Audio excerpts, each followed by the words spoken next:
Unstoppable, a book by W.P. Thrift, read by name redacted. Chapter 8, The Oracle's Truth. Lucia was jostled awake by her mom the next morning. She awoke with squinty eyes and a yawn, while her face slowly went from tired to confused as she didn't feel the cold, hard ground beneath her.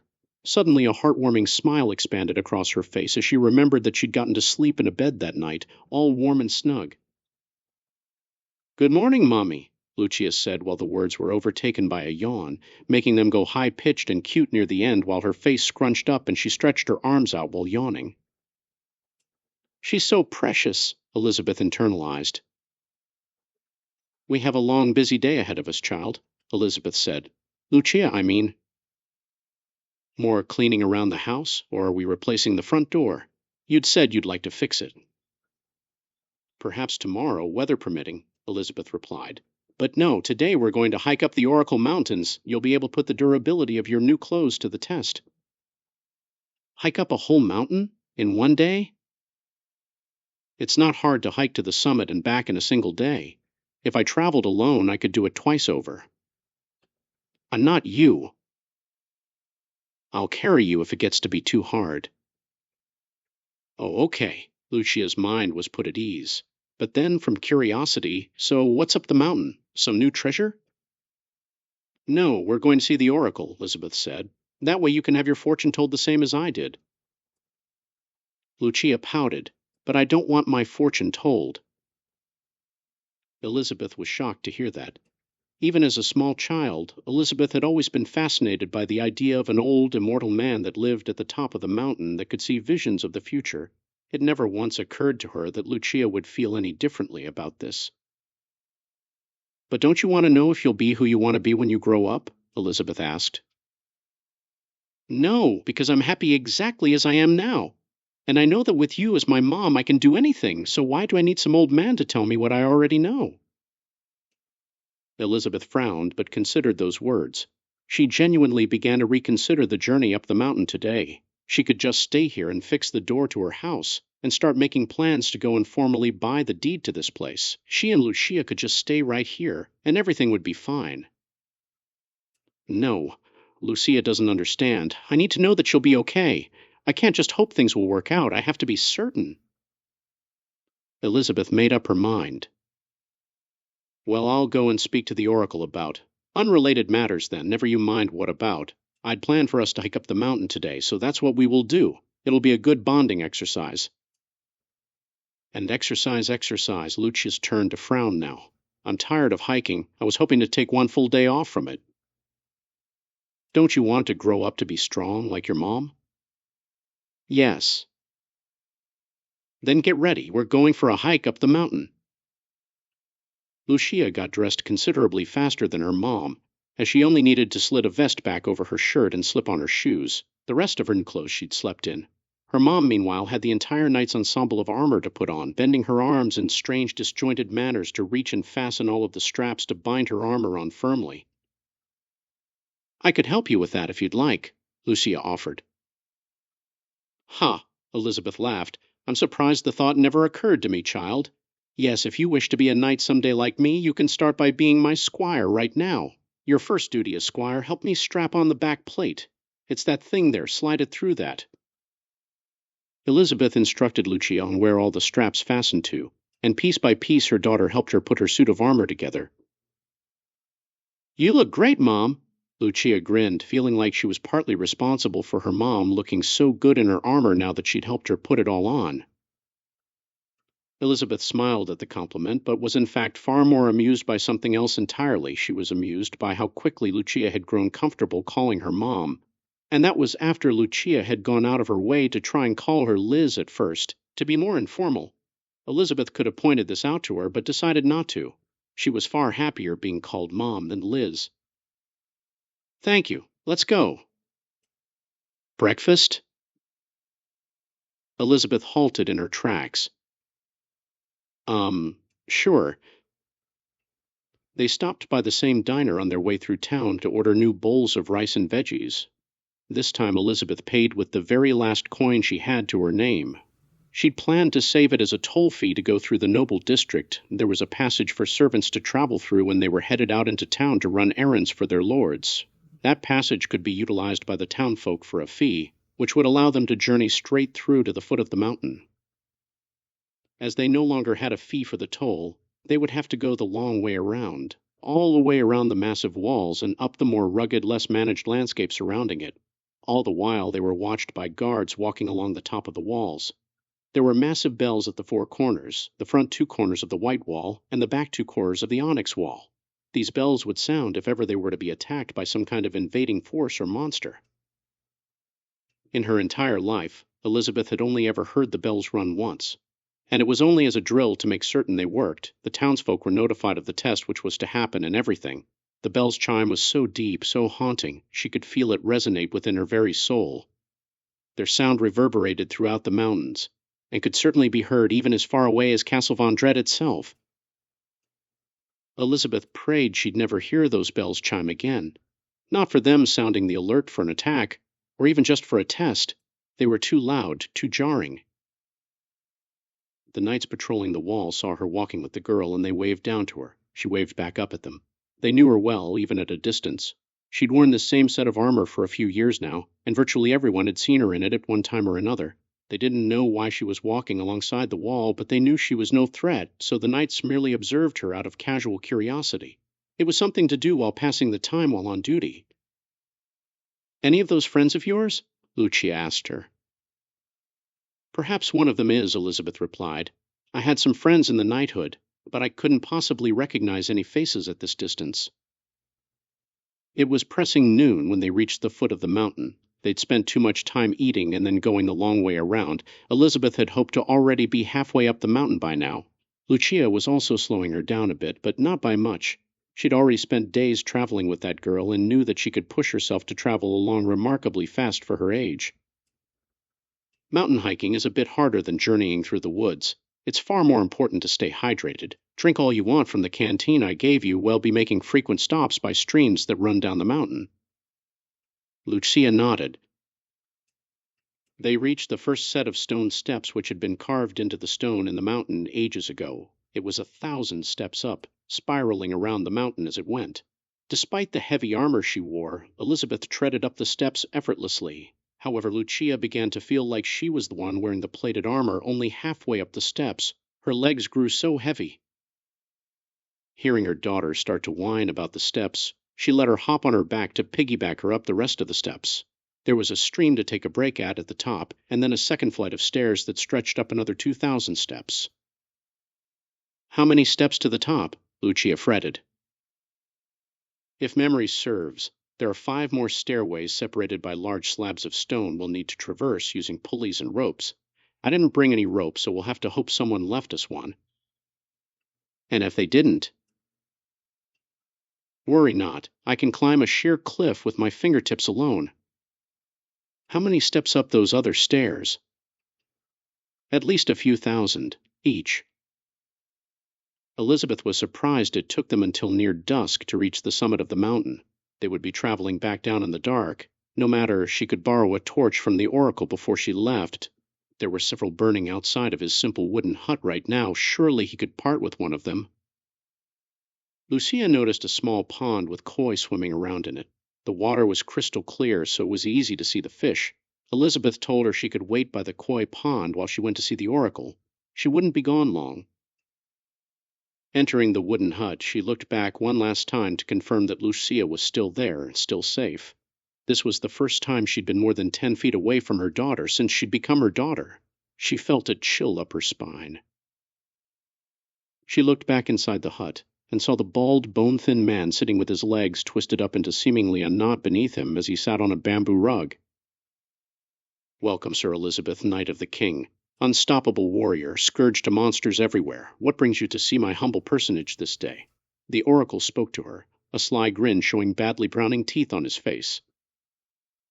His eyes were white. He was blind. "Honored oracle, when I was a young girl I came here, and you told me you saw visions of my future. That I couldn't be stopped for 50 years. That I'd never fail at anything I tried to do. You changed my life. Your guidance allowed me to be the person I am today. I am forever grateful to you." "Your thanks is not needed, but it is appreciated, young one. I don't suppose you came all this way just to tell me you were grateful, though, no?" I have a daughter of my own now, Oracle. I wish to hear her future. I wish you would tell me she will be okay, that she'll be every bit as unstoppable as I am." The Oracle cracked up laughing, slapping his knee so hard his legs unfolded. He tried to quickly refold them, but they were too weak. He had to strain himself to pull them back together underneath him. "It seems you've mistook me for a genie, wishing this and wishing that." "Apologies. It was not my intent to offend." "Not offended, only amused. Tell me, what were my words to you before? It was not that you were unstoppable, oh heavens no." "It was. That I would never fail at anything I tried." "And are you not trying to raise a daughter now?" Elizabeth frowned. "Oracle, with all due respect, I know I can keep her safe when I'm nearby. But what about when I'm not?" "I gave you my answer. Are you not satisfied with it?" "Don't answer my question with a question. Tell me about my daughter's future. I need to know if she'll be okay, if she'll be healthy, if she'll be happy." The Oracle considered this for a long moment. He rubbed his bony chin with his bony hands, and his skin sagged off the bones as he did so. Elizabeth stood before him, towered over him. She would have appeared incredibly intimidating to such a tiny, bony man who could see her. She waited for an answer. "I'll ask you one last time, and then I'll be forced to answer you honestly. Are you not satisfied with my previous answer?" "I am not. Please, tell me my daughter's future." The Oracle gave a pained sigh. "Sir Elizabeth, nobody can see the future. I cannot see the future. You cannot see the future. We cannot possibly know what will happen in the future. We cannot possibly know if your young child will be sick or healthy, rich or poor, happy or unhappy. It is all we can do to love those that we love to the best of our ability, and always try to provide as much care and comfort to those special to us as we possibly can. That is the truth. That is reality." "Why would you lie to me?" Elizabeth was genuinely asking. She didn't consider his words for even a moment to be true, not at first. But then a spark of dread erupted in her heart, and it chewed at her so fiercely she was scared she might pass out. "I am not lying to you now. When you were young, I told you what you needed to hear so that you would have the confidence to face the hardships of life. And, oh, how you succeeded spectacularly. All it took was believing in yourself, and nobody could stop you. Nothing could stand in your way. But I tried to kill myself by jumping off a bridge. I landed in a passing shipment of hay. I couldn't kill myself, even if I tried." "You were very lucky that day. But it was nothing more than an astonishing coincidence." Elizabeth's heart began to jackhammer. No, no, no, no, no, no. It can't be. It can't be. I'm just a regular person like anyone else. That's impossible. I just climbed a sheer cliff with my daughter on my back, with my fingertips. I could have fallen and gotten us both killed. Oh, my gods. Oh, my gods. "But, my daughter," Elizabeth began to squeak out a plea, but her voice cracked from fear. "She is very lucky to have someone as brave and accomplished as you as her mother. Go to her, look after her, care for her, just love her." "That is all you can do," the Oracle advised. "It's getting dark. Take a torch. Go in peace." She backed out of the hut slowly, the laughter of her daughter abruptly slicing through her fog of fear, only to create a far more vast ocean of fear within her, the likes of which she'd never known before. Her daughter, the one thing she'd ever truly wanted to live for, to stay alive for, the one purpose in life that made life worth living to her. She was there, laughing with amusement at the koi fish, totally oblivious to her mom's current shocked state. "B-o-o-o-o-ch-ch-ch. B-ch-ch." The bells resounded. The 4 guard tower bells, all 4 of them, began to chime in unison. There was no drill this day, so that meant the town was actually properly under attack. She shook off her fears. "What ridiculous hogwash," Elizabeth thought. "I am unstoppable. I always have been. No monster can touch me. No army can bring me down. Will succeed at anything I try to do. That's who I am. Whatever threatens my town will feel my blade slice through its skull." "What's that awful sound, Mom?" Lucia ran up to her mom, asking, hands clutched over her ears. "It's so loud." "Hop on my back. I have to run fast," Elizabeth told her. And here, hold this torch for me. Hold it up so it lights my path, but careful not to burn yourself." She helped her daughter onto her back and handed her a torch. Her fear was gone again, and with all the confidence in the world, she began to rush back down the mountain. She bound down the steps 10 at a time, sprinting down them so fast that Lucia screamed. It was mostly a scream of excitement, but also one of sheer mortal terror. She couldn't believe how brave her mom was. "You're the coolest mom ever," Lucia cried out. "I know," Elizabeth replied. She slid down the sheer cliff, barely even using her arms to create enough friction to keep her falling speed below terminal velocity before smacking down hard on the ground and then sprinting down the last few flights of steps. They were making insane time down the mountain, yet it would not be fast enough to save the village. The entire rural area erupted into flames, fire spreading far across, observed by the two as they made their way rapidly down the mountain. They watched the village burn, and they knew their home would be among the structures torched. "Whatever fiend, beast, or man that burned my home will be made to suffer," Elizabeth's mind screamed. She saw the white wall explode, massive chunks of it flying into the sky. A stream of fire, so massive it was visible from halfway up the mountain, sliced across the town, smashing into the onyx wall beyond it. That was the wall protecting the royals and the knights which were likely already assaulting whatever had smashed through the white wall. Fire lit up the world so bright that they didn't need the torch anymore, and Lucia was given permission to just toss it to the ground.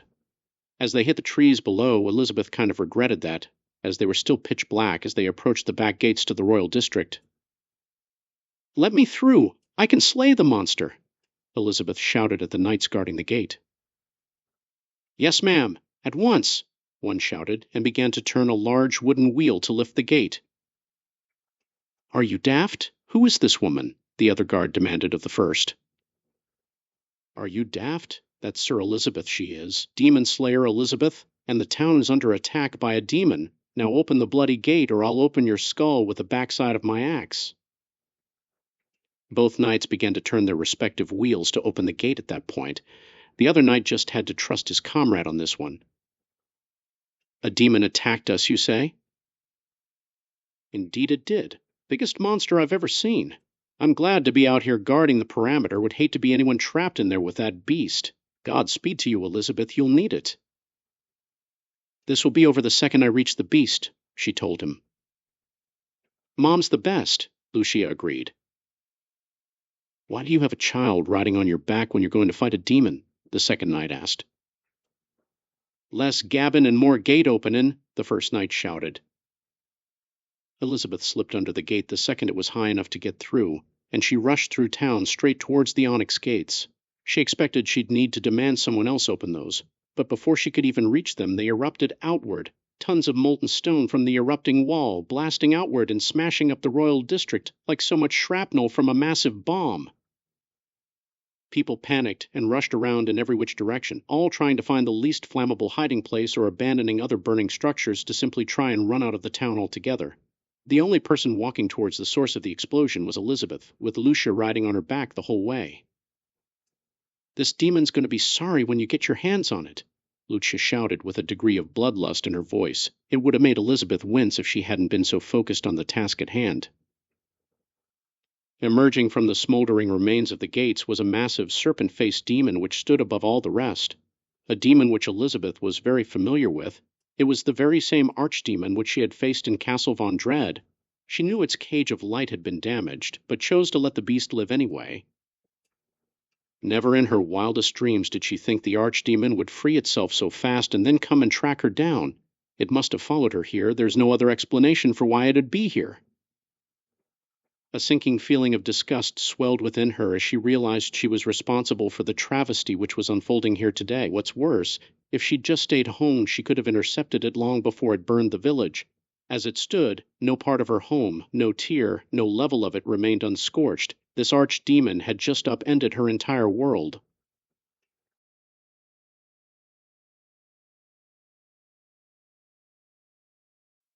"Lucia, I need to let you down off my back. I'll handle this fiend, you just go and hide," Elizabeth said.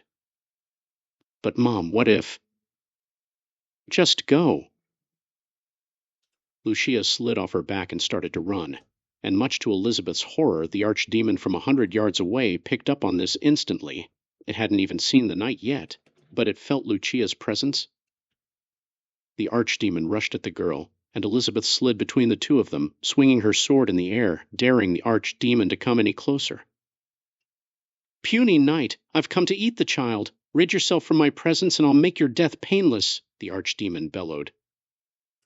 Elizabeth's heart rate sped up 1,000-fold. This demon came this entire way. Hunting Lucia? Not me? What? Elizabeth had been so busy doing other stuff while the archdemon rampaged that she'd completely missed noticing the demon coming eye to eye with Lucia. She missed just how great its hunger had grown, facing down such a tasty morsel. Gritting her teeth, sword drawn, Elizabeth knew that the locket that controlled this demon's prison had been stashed away in the home which was now burned. It likely melted in the fire. It was gone. It was just her and it here. But that was enough. That was more than enough. Far more than enough. Her legs began to shake. Her arms shook. Her teeth chattered. Tears swelled up in her eyes as a low moan escaped her throat. "I cannot see the future. That is the truth. That is reality." The oracle's words came back to her. He'd lied to her, lied about having visions of her succeeding. She had no special powers, no guardian angels to protect her no matter what. "It doesn't matter. That's always been the case, and I've never failed before," Elizabeth told herself. "All I ever needed was confidence. Lucia was right when she told me it was confidence that let me do everything I did. And I'll tell her she was right as soon as I've slain this demon. Nothing changed just because I know the truth now. I'm still me. I'm still unstoppable. I have everything to lose now.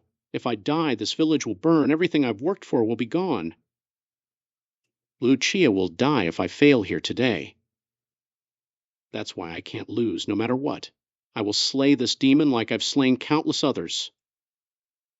She shook so badly.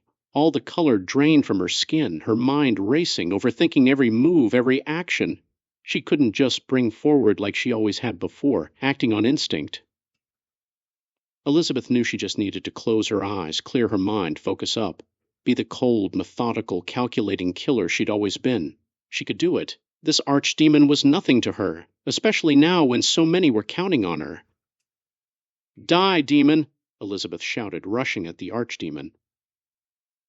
And the archdemon slammed one of its colossal hands straight down onto Elizabeth, smashing the knight's body down onto the ground, and driving one of its massively thick fingernails straight through her skull, popping it open like a ripe mellow, splashing its contents far and wide, as the nail dug deep into the ground beneath where her cranium had been.